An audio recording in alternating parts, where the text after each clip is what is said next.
read that part ya qualifications. Education pekee. Education peke yake.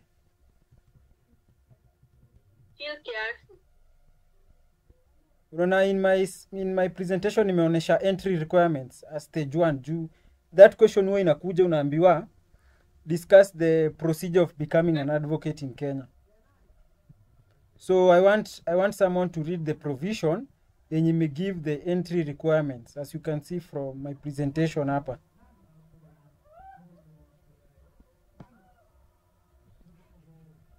Ndio iko nini? Section 13. Section 13. Okay, read imesomaje? Then we will look at an earlier decision that was made this year yenye ilikuwa inahinda pia watu wamefanya diploma from joining Kenya School of Law, and we'll have a say on that. So read that section useme inasemaje. A person shall be qualified if having passed the relevant examinations of any recognized university in Kenya in whole, or has become eligible for the conferment of a degree in law of that university. B,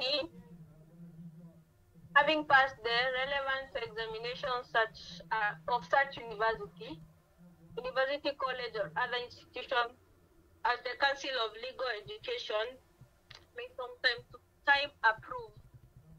He holds or has become eligible for conferment of a degree in law in the grant of that university, college, or institution which the council may in each particular case approve. Una? Yeah. Yes, hiyo ni academic. Yeah. Endelea tu. And thereafter both he has attended as a pupil and received from an advocate of such class as may be prescribed instructions in the proper business practice and employment of an advocate, and has attended such course or tuition as may be prescribed for a period which in the aggregate, including such instructions, does not exceed 18 months. Okay, hapo iko sawa sasa. Achia hapo. So, sasa nilikuwa nasema alafu to avoid nitwaje the responses. Iko sawa. Your part is done. So I was saying that when it comes to academic qualifications, kuna hiyo the body umesikia CLE ndo ina govern the exams to be given to the pupils. So unapata kuna Council of Legal Education Act. Now I want us to go through the mandates because I saw a question popping yenye ilikuwa inauliza what is the mandate of CLE in Kenya. So let me open for you an act yenye inaongelea on CLE right away. And in the process ningependa ujue that kuna time yenye walikuwa wanasema mtu akiwa na diploma umepata C, mean grade of C, na hujafikisha C+ in the required subjects either English ama Kiswahili, kulikuwa na a challenge ya kujoin. So unapata ikaleta a lot of conflicts because unapata sometimes kuna mtu amefikisha the required grades in one of the subjects, but akikuja kujoin anaambiwa his degree is not recognized, like in the case of Biwott versus Council of Legal Education, alikuwa amesomea India.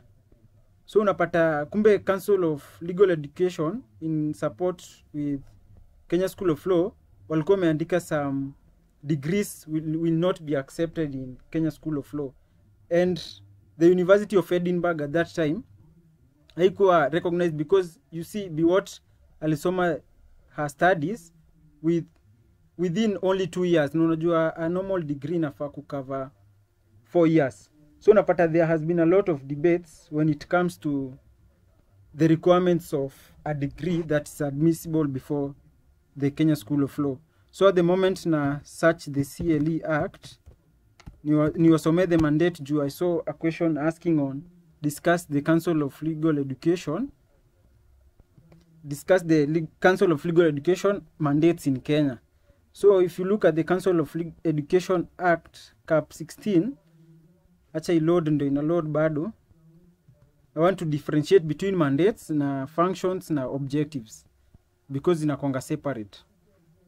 So kwa nini tunaanza na CLE? Because kumbuka tuko kwa academic qualifications and then tutaifanya preview just what anyone else knows, then tuna attach the theory in what the section of Advocates Act ina provide concerning the same. So up to that point I believe kila mtu ako sawa. Acha niongeze msee, nimesikia kibisha, so yeah. Marion, welcome. So in the meanwhile ime load nusu bado. Aya, so Advocates Act is here pia nimefungua. So in the meantime, after attaining a bachelor's degree, what else is a person supposed to do according to your understanding? Will you go directly to the Kenya School of Law? Ama kwanza utakakaa nje for you to get relevant experience? What can you say on that as we wait for the Council of Legal Education Act to load? Can you advise someone to join Kenya School of Law direct akitoka degree? Ama? And remember, fees is not an issue because recently wame launch help loan for Kenya School of Law. I've told you this meeting is free and open for all. So if you have any point, any question, you can address as we wait further. So in the meantime, hapa niko na summary ya CLE. Wanasema there is no clear distinction between the roles of Kenya School of Law and the Council of Legal Education.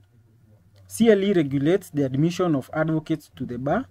Na it has been provided under Council of Legal Education Act yenye ina load.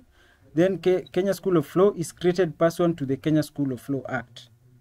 That's why unaangalia Advocates Act unapata kuna some repealed sections zenye ziligawanishwa into those two acts that came into place. So kitu yenye pia hapa hivi naona ni must uangalie ni admission to the bar is only allowed upon the candidate sitting for and passing the bar exam and undergoing a compulsory pupillage program which entails the practical aspect of the training process. So unapata when you want to be admitted to the bar, we will continue to the relevant sections the Advocates Act after sasa mtu ameshaingia sasa Kenya School of Law, and now you want to be admitted to the bar. There is still a process, and kuna if you pass the 9 units, one of it ni professional ethics mtaipata huko, mtapata pia civil procedure hizo zote. Now you will petition to the High Court for your name to be written in the role of advocates. Unaona? Then from there sasa ndo utaanza ku apply the practicing certificates. So I was looking for the sections, someone akipata please asome yenye imesema on petition the High Court, because tushaongelea huku kwa education qualifications, and it is obvious to everyone that you require a degree na in that field. So anyone, nani akona Advocates Act yake imefunguka haraka hapo part ya after sasa umemaliza Kenya School of Law? Remember before kwanza you petition the High Court, kwanza unafaa kuwa umefanya pupillage for 6 months, 18 months. No, 6 months, because total duration 18 months in the Kenya School of Law. So anyone mwenye amepata hiyo part ya now what we do next after all those qualifications umepass, then tell us the step. What does it mean when it comes to petitioning the High Court for your name to be admitted? Mse amepata hiyo part? Kuna mtu amepata? Nani anaweza kuwa amepata hiyo part? Petitioning the High Court for your name to be admitted in the role. Okay, kama mjapata, let me look for it. In the meanwhile, in the meantime pia nimesikia ndo hizi qualifications haya.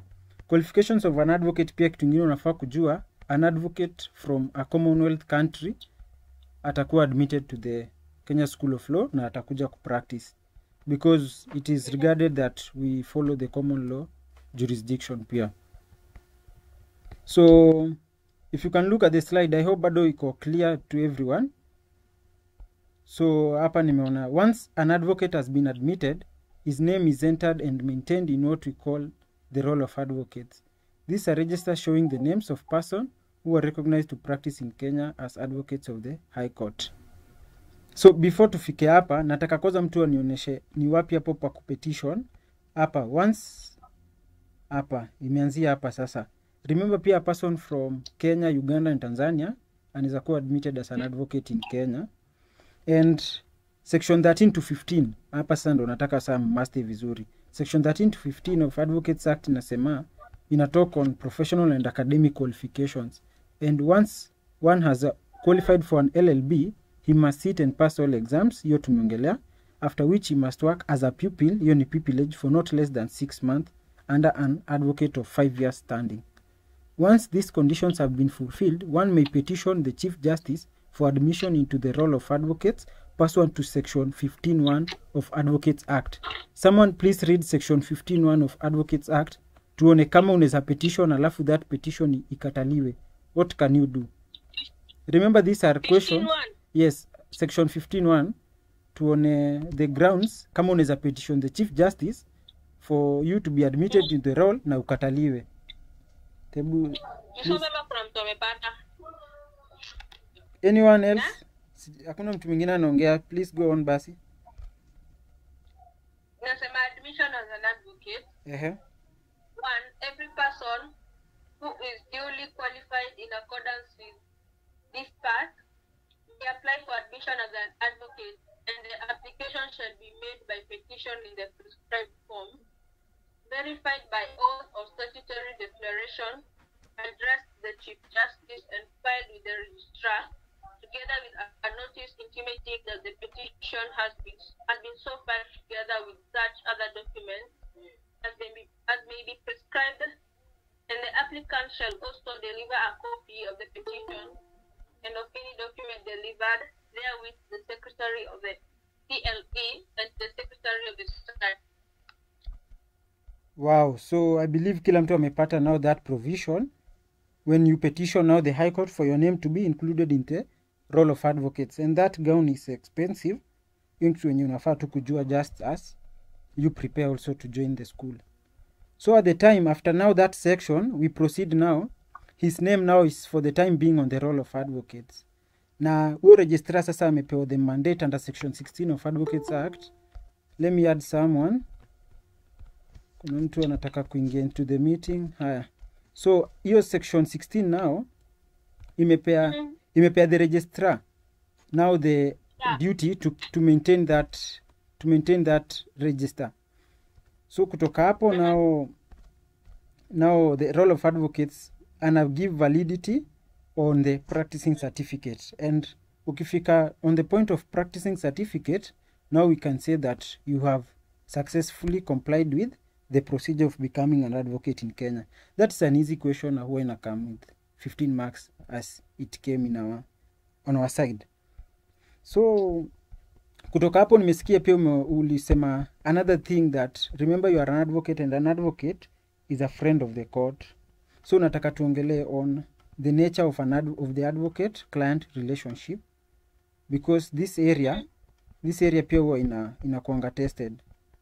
Na to be more specific, let us go to the duties of an advocate to the client. Remember you owe a duty to your client when it comes to even monetary matters na other obligations zenye unafaa kuobserve as an officer of the court.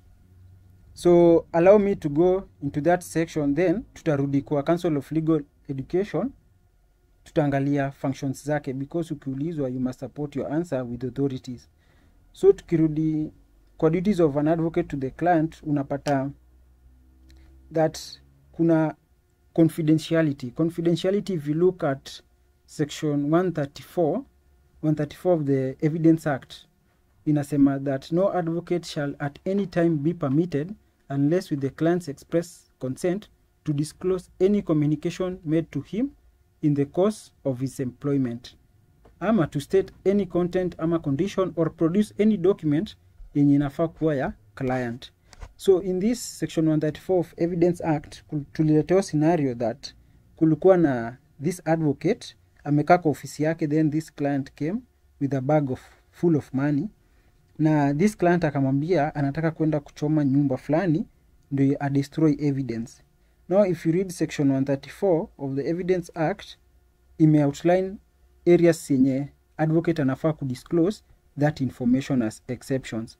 Number 1, if that communication unapewa na client inaenda kulead to a crime yenye amekuambia anaenda kufanya, ama it is an observation that you have encountered during your course of your employment, like that observation yenye amekuja na a bag full of money. Remember, money laundering is a crime in Kenya under Anti-Money Laundering and Proceeds of Crime Act. So unapata like you can risk losing your press certificate on grounds that you observed a crime being committed and you kept quiet. So remember that the lecturer huwa anakam na some technical scenarios, na even hadi ina apply in Kenya School of Law. Like if you look at the bar exam of 2021, waliletewa scenario where an advocate anafanya kazi kwa ofisi ya DPP kama pro bono advocate, then under the same office kuna prosecution side. So unapata wali create WhatsApp, na ku create WhatsApp sinaona mimi sasa your friend and you are my friend but you are the prosecutor, lakini mimi nafaa kusaidia this man to win this case as a pro bono side. So unapata in this WhatsApp group they were discussing, the prosecution's now team were discussing on how they will challenge the evidence produced by this client. Na wewe kumbuka you are for pro bono na ulikuwa una take part ya kuchangia venye your own client atashindwa kwa hii kesi. So that also means when you are discussing with them, you are producing some evidences that they will use against your client. In that instance, they were breaching section 134 of Evidence Act. So you find that this course inakubeba up to your life the moment you are an advocate in Kenya.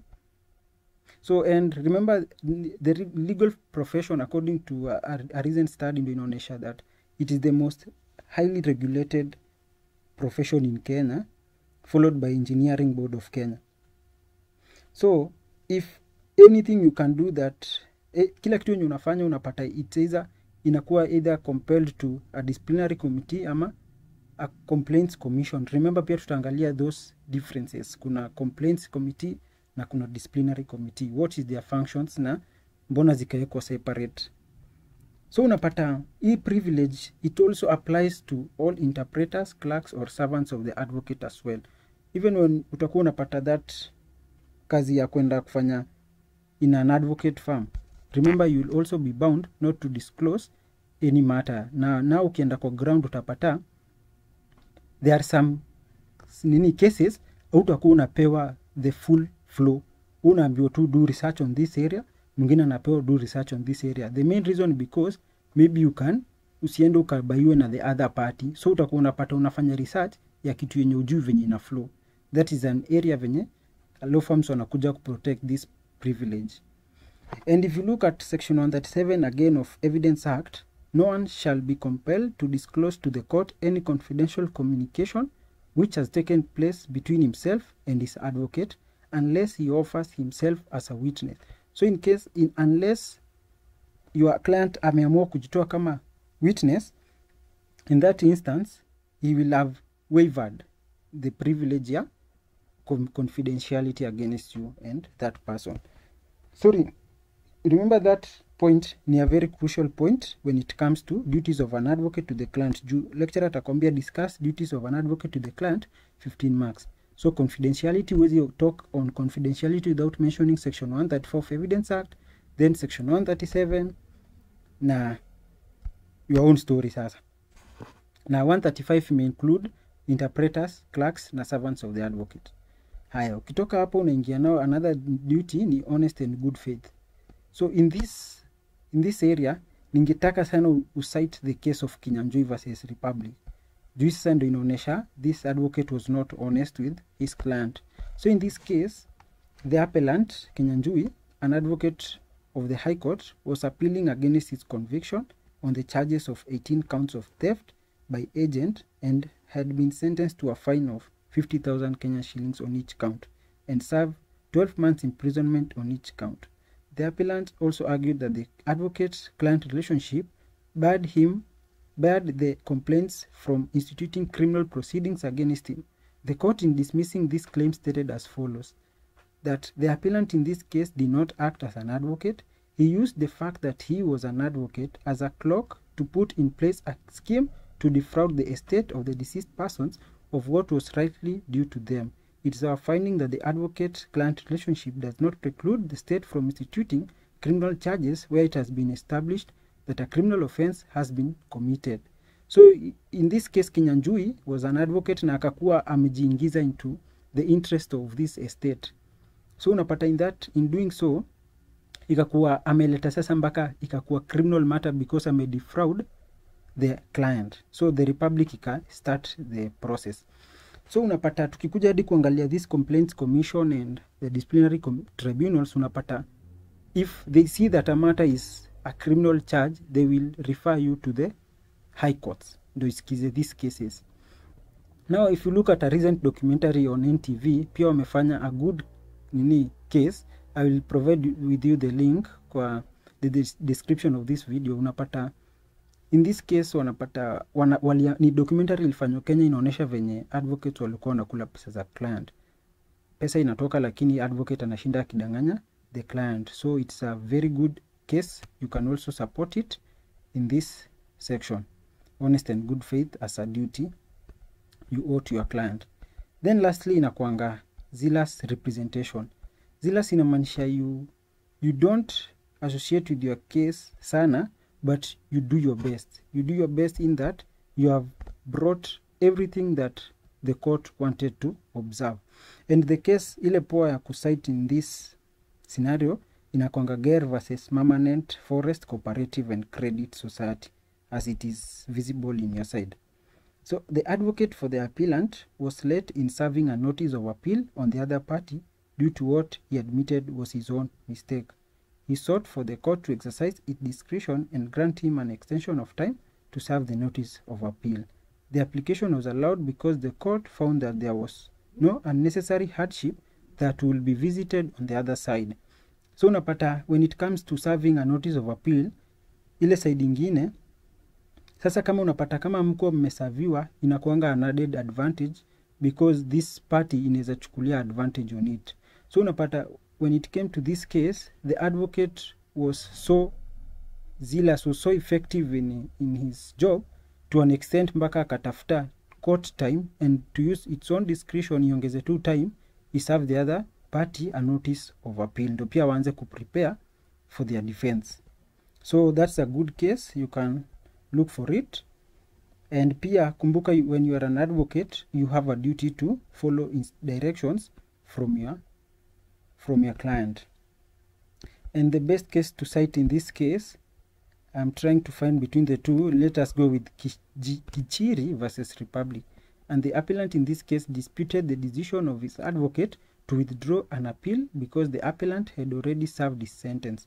In striking out the appeal, the court explained the legal position by quoting Halsbury law of England as follows: the client's consent is not needed for a matter which is within the ordinary authority of counsel. Thus, if in court, in the absence of the client, compromise or settlement is entered in by the counsel whose authority has not been expressly limited, the client is bound. So in this case unapata there are some scenarios where the court will refer that an advocate has ostensible authority yenye unaona hapo juu to compromise on behalf of the client. However, this authority must not be used in a manner as to diametrically oppose the instructions of the client. So unapata at times the client atakuwa nakupea instructions lakini deep down pia ajui how the law operates. So it's assumed that you have this ostensible authority, that it is implied that you will take the matter but ikue una act in good faith. So tukitoka hapo, ini duties to the general public, hiyo inanga issue mingi na The only area nimekuambia utaulizwa ni when it comes to your advocate client. So I'll also share these notes with you, ndo utaangalia the other sides, but today we were discussing on key areas yenye utaulizwa in your exam. So if allow me to take this chance niulize your engagement. Naona nimenyamaza sana. Are you still there? Hi. Claire, George, Marion, Elsie, Vanessa, mko hapo?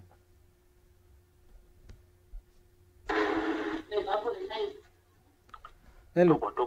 Muko. George, naona umeinua mkono. Continue. George. Vanessa pia. Speak, unmute tu na uongee. Yeah. So ulisema the first point ni gani? The first point sikushika. The first point ikikuja kwa duty of an advocate to the client. Yeah. Let me recap. Nani alikuwa anasikiza mzuri aseme tu direct? I said on ilikuwa fiduciary relationship, confidentiality. Ilikuwa on confidentiality if I'm not wrong. You have a duty to not disclose under section 134 of Evidence Act. Yes, confidentiality. Iko visible? So, yeah. Continue. Ulisema hapo case law tunatumia gani? Hapo nilisema section ndio important. Juu ndio ime straight to the protection of advocate client relationship. Remember, in hierarchy of laws, you start with acts before going to case laws. Sawa? Okay. Yeah. Na constitution, si mnajua constitutional provision yenye inaongelea on advocates, article 50, everyone has a right to legal representation. Hiyo msiwaisahau when it comes to question 1 analysis. You start with the Constitution of Kenya 2010. So Vanessa, your hand is still raised. Proceed. Vanessa, George, are you satisfied?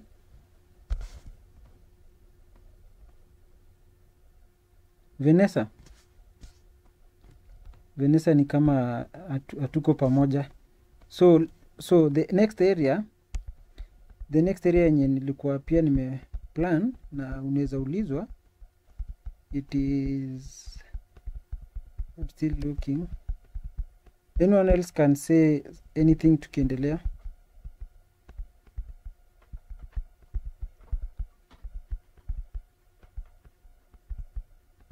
Tunaangalia sasa offenses. Si mnakumbuka offenses ni vitu lazima you must know at your fingertips. Hello, is everyone there?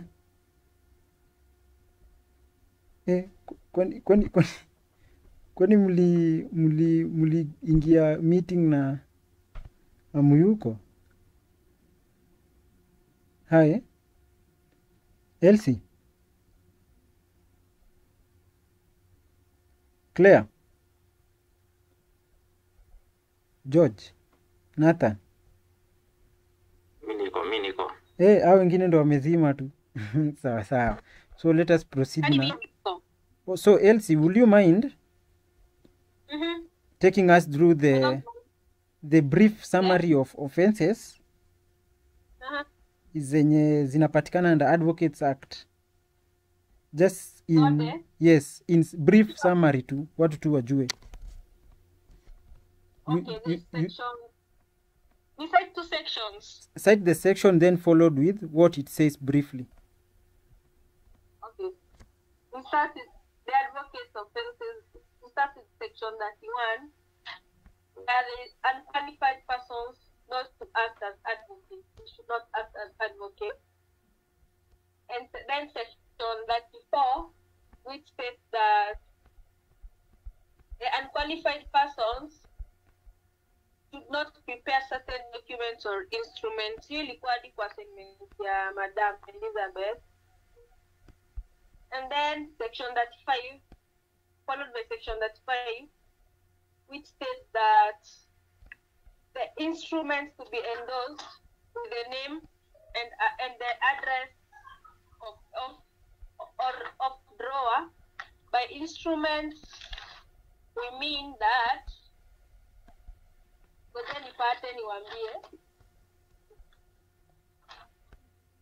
We can be looking at then section 36.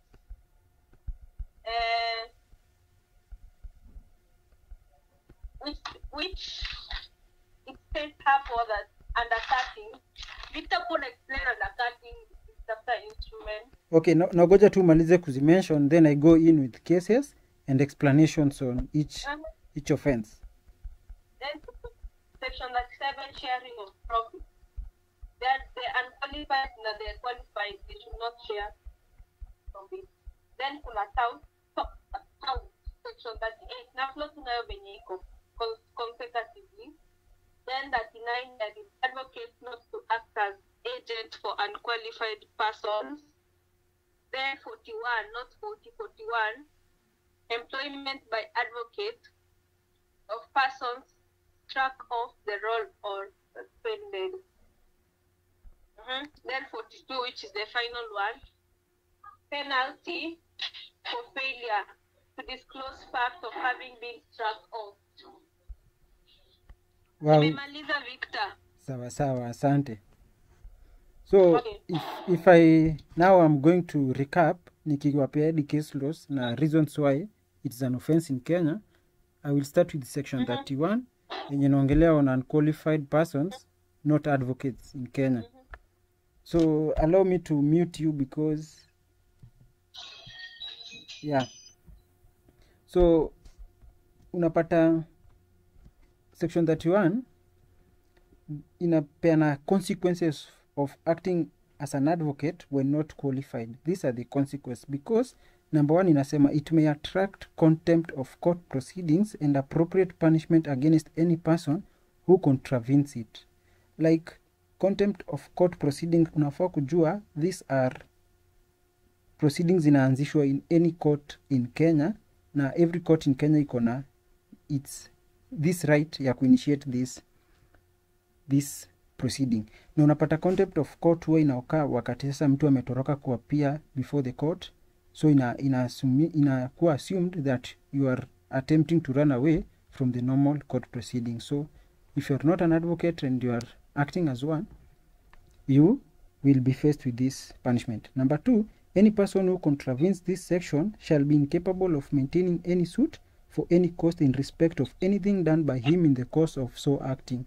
Kuna kesi yenye mtu aliproceed mzuri na akawin mpaka award, lakini that award was never given to the client because the person who was representing him was not an advocate. So unaona venye unaweza cause a great harm when it comes to you presenting someone and yet you are not qualified. Then lastly, such persons shall be guilty of an offense punishable under section 85 of the Advocates Act. So section 85 of the Advocates Act ndio imetoa the punishments zenye mtu atapewa unajaribu kufake you are an advocate.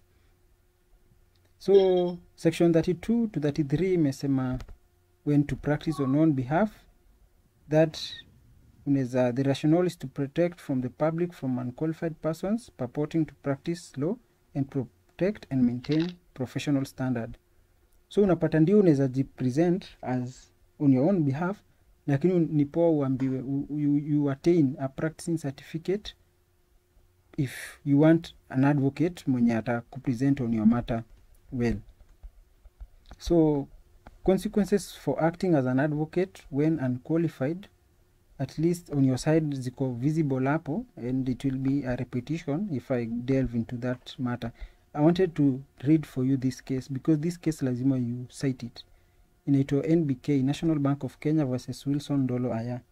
It's a landmark case. So the trial court found that at the time the advocate drew the documents, she did not have a current practicing certificate and was therefore not qualified to draw those documents in view of the provisions of section 34 of the Advocates Act, cap 16 of the laws of Kenya, and that the documents were therefore null and void and that the sums of money they purportedly secured were irrecoverable. This position was upheld by the Court of Appeal. So this is the case yenye nilikuwa nakwambia this person hakuwa qualified at that time na akashinda kesi, lakini the money walikataliwa kupewa. So you can imagine how it was a great loss. So this time let me ask you, what if nimeapply for a practicing certificate na kuna client anataka I sign the document for him at that time nikiogojea certificate itoke. At that time hiyo document nimesign, is it legal by nature ama ni illegal?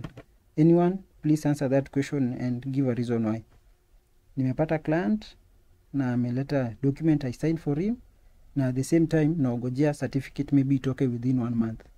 Is that document illegal ama legal? Give your reason. Anyone? It is? So no, It is illegal. it is illegal. It is illegal Uh-huh. because you already mentioned the case law of NBK versus Wilson Dolo, and it was clear in the court that if you sign any document before getting your practice certificate, and I believe that is the diploma you get from the Kenyan School of Law, then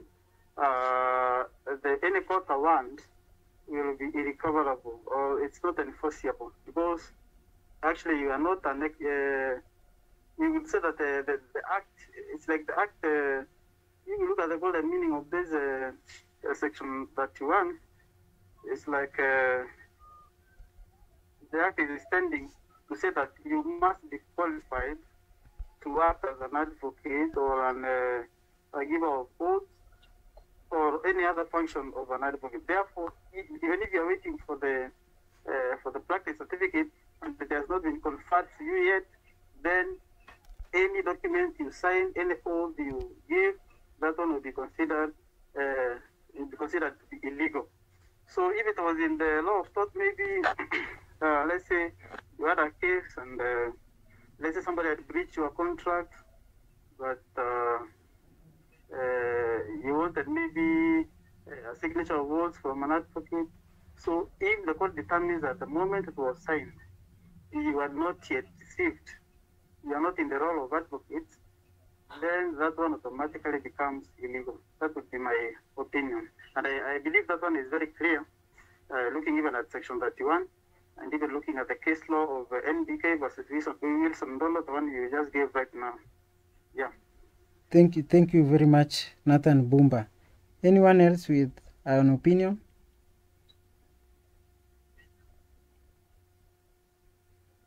Sawa.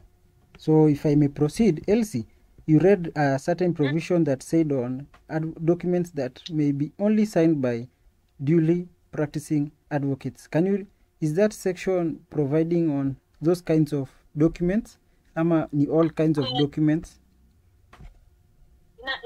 It gives certain documents. Please read those documents. Now read that section for us to understand what kind of documents that a person is not mandatorily required to sign or endorse if he or she does not have a practicing certificate at that time. Okay. Section 34. Unqualified persons not to prepare certain documents or instruments.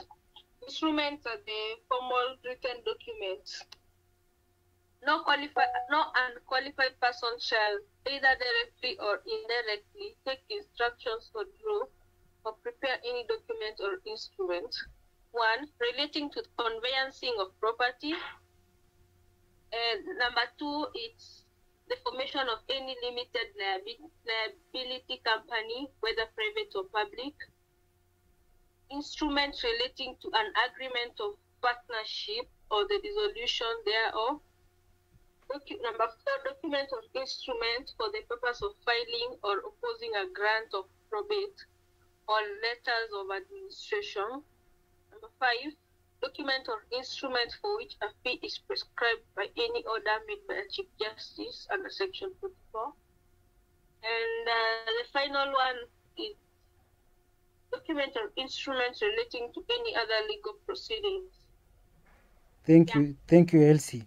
So if you are keen, those are the documents zenye mtu at first instance, the court will not allow you to say that you are waiting for a practice certificate for you to endorse this document.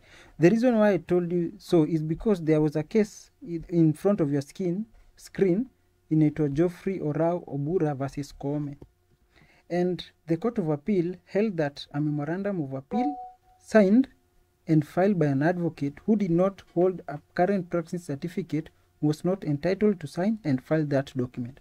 If I read you the facts of this case, ilikuwa hivi that this client aliamua kujitetea yeye mwenyewe, akasema mistakes of my advocate, nilikuwa nadhani ako na license practice certificate, lakini he had delayed, cannot deny me right to justice. Now you can see there that apparently this submission is based on common law of England. It is said that proceedings are not invalidated between one litigant and the opposite party merely by reason of litigant's solicitor being unqualified. Solicitor in this place ni huo advocate kukosa kuwa qualified. For example, for his not having a proper practice certificate in force. So with respect, we reject this argument. The facts of this case are governed clearly by the provision of Advocates Act and not the common law in England. The provisions of Section 9 are unambiguous and mandatory, and the principles of common law do not apply, as the jurisdiction of this court is to be exercised in conformity with the Constitution and subject thereto all other written laws. So unapata that in this case, if I may reread the sentence, the Court of Appeal held that a memorandum of appeal is a document na ilikuwa signed and filed by an advocate who at that time was waiting for a practice certificate to come out, was not entitled to sign and file that document. So this advocate ndiye alikosea kusign this document, but the client alikuwa anasema it is her right to continue with the matter and leave out the advocate, and the document is not wrong. What was wrong was the signing of the document, but the contents of the document are not wrong. So that provision yenye imesomwa ilikuja nao kuput these documents that one is allowed to only transact ama sign and endorse when it comes to having a current practice certificate. For example, a conveyancing document ni kitu ina deal na mashamba na property. That's a sensitive matter. Ikikuja mambo ya formation of a company, limited liability company, that's a sensitive matter. Dissolutions, those are sensitive matters. So the law is very clear. If you want also to draft documents concerning any proceedings in Kenya, like verifying affidavit in Kenya, it will be an offense if you don't have a current practice certificate. And if you can remember, LC also read on a provision that failure to endorse the name or the address of the law firm ya mali una stamp to that document showing that it is your firm that has endorsed that document, it's an offense in Kenya. So I believe now everything now is very clear, and those documents ni poa sana ujue those documents at your fingertips for you not to be held in the wrong side of law. So by that I believe now tumepitia offenses, and I'm looking for any other offense yenye tumeacha na inaweza kuwa a relevant offense with case laws. Touting, nilisikia pia Etsi anauliza what is touting. Touting is trying to market yourself as an advocate. Remember, it is illegal in Kenya. Yeah, na undercutting ni offering cheap services against the remuneration order yenye imetolewa for all advocates to operate in line with. So I believe at that instance everything is okay. Na any other part tume left out, maybe we can discuss another time.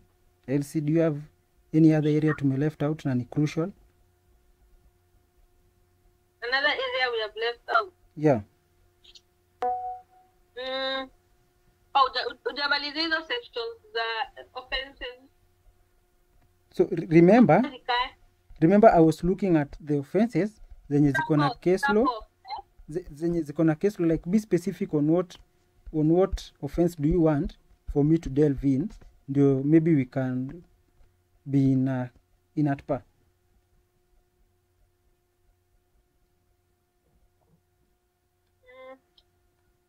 On my side, Yeah. sioni.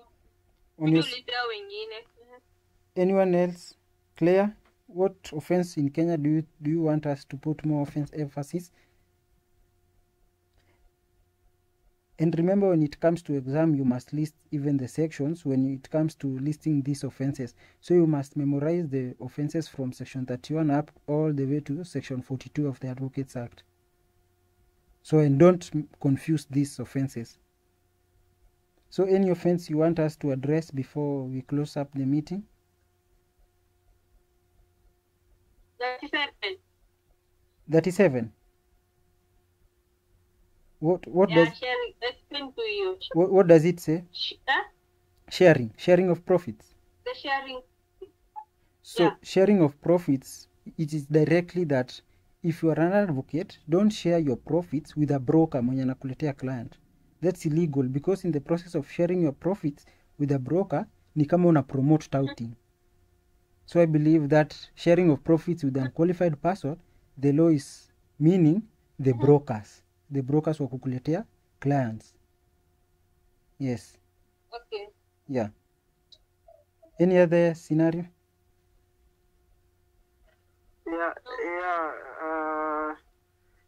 So actually, on the point of that section, that 7, which has been mentioned by that colleague of ours.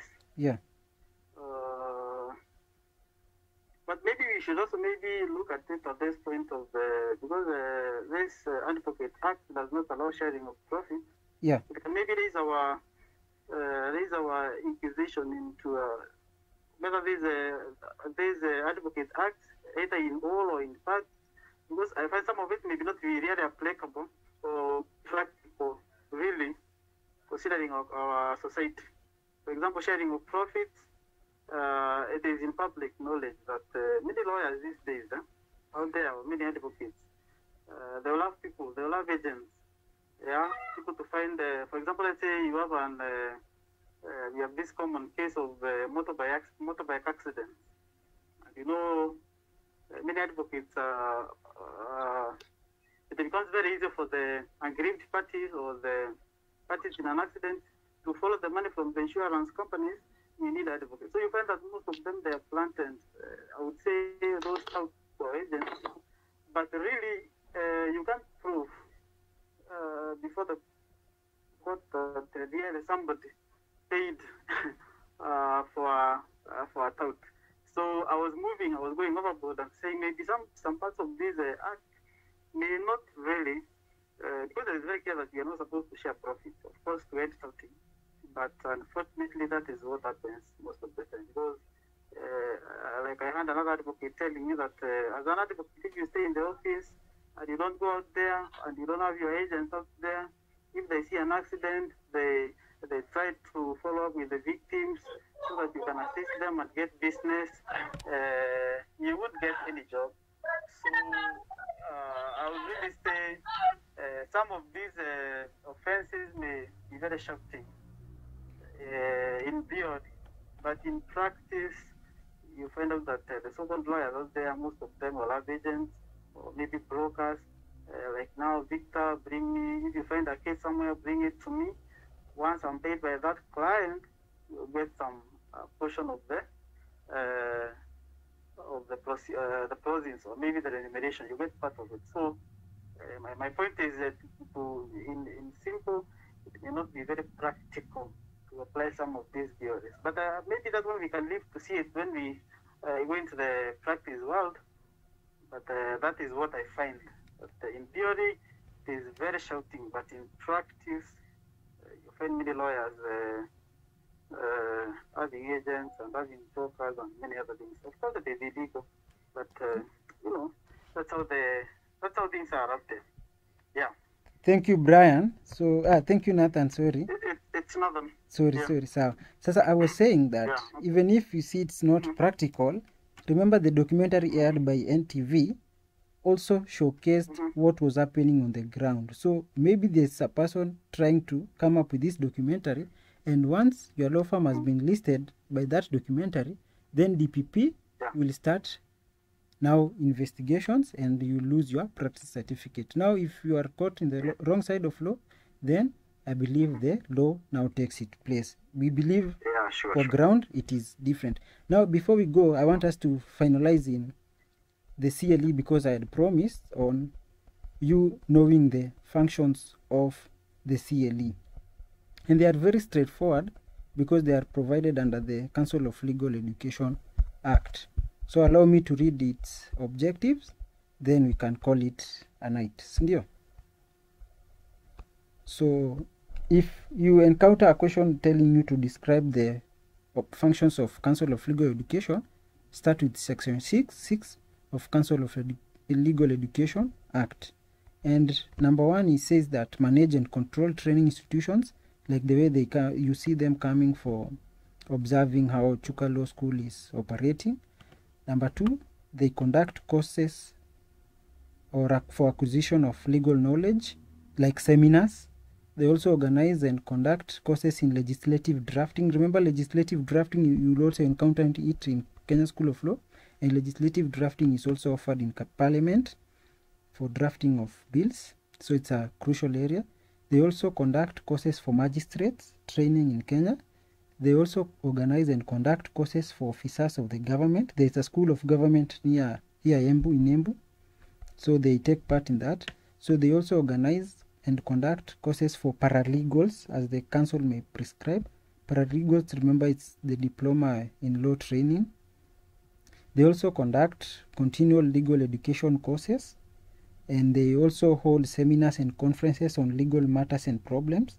And lastly, they organize and conduct other courses as prescribed, and conduction of examinations, and finally they award certificates if you pass those examinations. So I believe at that point all is clear, and it has been a very majestuous presentation from everyone, and I will greatly appreciate for your appearance. Anyone else with a closing speech mark? Then we call it a day, a night. Night. Yeah, a night. Be brief. So, anything? Okay, sorry, it's nothing. So I would say that actually, Victor, thank you so much for this platform. It's really a good platform, and I would say maybe conduct more of this, because I find it that you have this leadership in you. So please do more of this. Of course, you can always join and learn a thing or two. Like I know I've learned a few things which I believe are very important. And again, this of course will improve our confidence, to argue cases and to speak, to give both speeches and to argue before the people and so on. So I would say thank you so much for the platform, and please let it be sustainable. Let's do this more often. Yeah, thank you. Asante sana, Nathan. So I'll prepare a lot of discussional engagements like this, and this will be the way forward from today. Thank you very much for your feedback. Elsie, what do you have to say?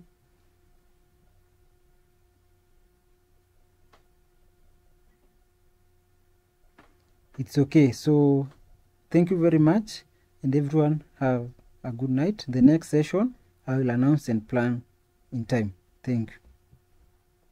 So everyone is free to leave the meeting. Okay. Yeah.